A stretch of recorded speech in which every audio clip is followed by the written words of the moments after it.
दोस्तों नमस्कार।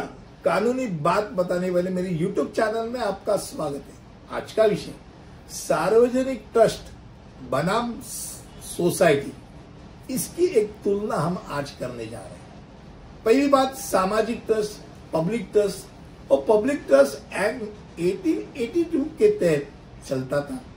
आज महाराष्ट्र में बात करेंगे तो महाराष्ट्र पब्लिक ट्रस्ट एक्ट 1950 के तहत उसका अमल है।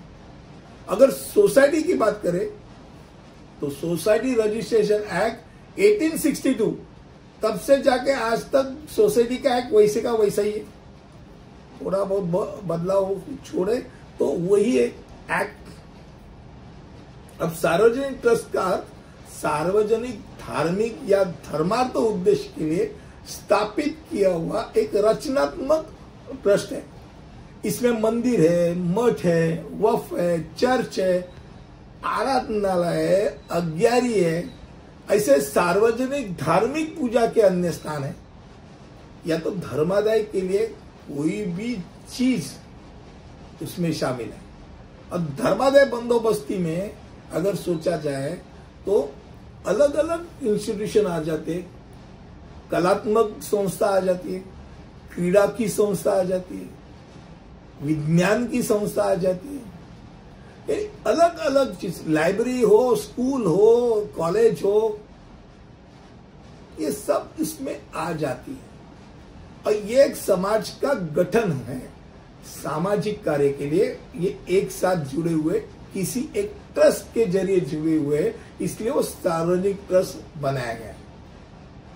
सार्वजनिक धर्मार्थ ट्रस्ट को पंजीकृत करने के लिए कम से कम 2 ट्रस्टियों की जरूरत है। अब ये अगर 2 की बात करेंगे तो प्राइवेट ट्रस्ट हो जाता है। हालांकि सोसाइटी के गठन के लिए कम से कम 7 सदस्यों की आवश्यकता होती है। और बहुत बार आपको पता चलेगा जब चैरिटी कमिश्नर के यहाँ आप ट्रस्ट बना के देने के लिए जाते हैं तो आप 7 सदस्यों का नाम दे देते हैं, क्योंकि बाद में जाके बड़ा ट्रस्ट होने वाला है। तो 7 सदस्यों से क्या होता है, पहला वो सोसाइटी के तहत वो रजिस्टर हो जाता है और बाद में उसको पब्लिक ट्रस्ट के तहत उसको नंबर मिल जाता है। पर अगर 7 से कम हो तो खाली वो प्राइवेट ट्रस्ट करके उसको नंबर मिलेगा, इतना याद रखो। अब पब्लिक ट्रस्ट एक ऐसा संगठन है जो किसी विशेष चैरिटी के ऐसे लोगों का एक समूह है जो धन का प्रबंधन करता है, गरीबों के लिए मदद करता है, जो जरूरतमंद है उनको मदद करता है। और ये ऐसे कुछ संगठन है जहां सिर्फ लाभ कमाने के बजाय सेवाएं प्रदान करने के लिए वो बनाया है। ये संगठन है ट्रस्ट और सोसाइटी। ट्रस्ट 2 पक्षों के बीच एक कानूनी बंधन है जहां एक पक्ष दूसरे पक्ष की संपत्ति को पूर्ण विश्वास के साथ रखता है। इसके तुलना में अगर सोसाइटी की बात करें तो सोसाइटी में एक संघ होता है, सदस्यों का एक संघ होता है जो पंजीकरण करने के बाद जो उद्देश्य उसके लिए रखे हैं वो सामान्य उद्देश्य को पूरा करने के लिए वो प्रयास करते हैं।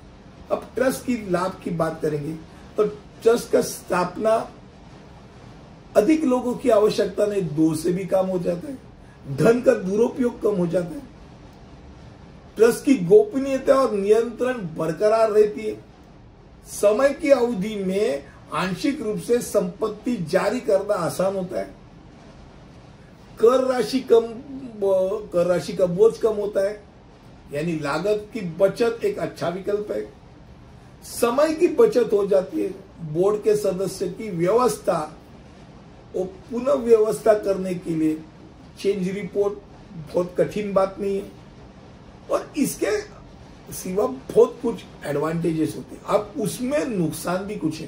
पहली बात है कम स्वायत्तता है, चैरिटी कमिश्नर के पास निर्णय लेने का, हस्तक्षेप करने का अधिकार है। नंबर 2 कठोरता है।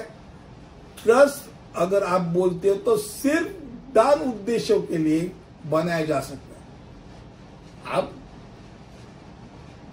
धर्मादाय छोड़ के और कुछ नहीं कर सकते, धर्मादाय उद्देश्य चाहिए। फिर जटिलता है, ऋण प्राप्त करने में कठिनाई होती है। फिर कम पारदर्शिता है और खास करके निरंकुश सत्ता उसमें दिखती है। एक आदमी के हाथ में सत्ता होती है या तो एक टोलियों की, एक सदस्य की टोली के हाथ में वो पब्लिक ट्रस्ट चली जाती है। और सोसाइटी की अगर बात करें तो सोसाइटी में लाभ क्या है? इसमें राजनीतिक, जो शैक्षणिक, धन जुटने और प्रचार जैसे धर्मात्मक उद्देश्य के लिए ही नहीं तो बाकी उद्देश्य के लिए भी आप सोसाइटी कर सकते हो। इसमें लाभ और देनदारियों सदस्यों के बीच आप जो लाभ है वो बांट सकते हो। निर्बंध गठन स्थापना एक सरल प्रक्रिया है। 10 सदस्य अगर है तो भी आप वो स्वैच्छिक सहमति से स्थापित कर सकते हैं। और किसी भी व्यवसायिक अगर बात करें तो सोसाइटी के किसी सदस्य की सेवानिवृत्ति और मृत्यु के कारण वो भंग नहीं होती। एक लोकतंत्र होता है सोसाइटी, उसमें क्या होता है, वोट डालकर ही निर्णय ले जाते हैं। नुकसान भी है समाज यानी सोसाइटी की अगर नुकसान की बात देखें तो गोपनीयता कम होती है, अनुभव की कमी होती है, लोग ज्यादा जुड़े नहीं रहते, रुचि कम होती है और पारदर्शिता कम होती है और अनौपचारिक तरीके से वो चलाया जाता है। क्योंकि भाई लोगों को क्या होता है, बूढ़े लोग ही संभालते, रिटायर्ड लोग ही संभालते, बाकी के लोगों के लिए वक्त नहीं और उनके अक्कल के ऊपर निर्भर होता है सोसाइटी का काम। तो ये प्लस माइनस तो होता ही रहता है। आज मुझे लगता है कम शब्दों में आपके सामने सार्वजनिक ट्रस्ट यानी पब्लिक ट्रस्ट और सोसाइटी, इन दोनों में फर्क बताने की प्रयास किया है मैंने। अगले वीडियो में ऐसे कुछ लेकर आऊंगा, तब तक के लिए अलविदा, धन्यवाद।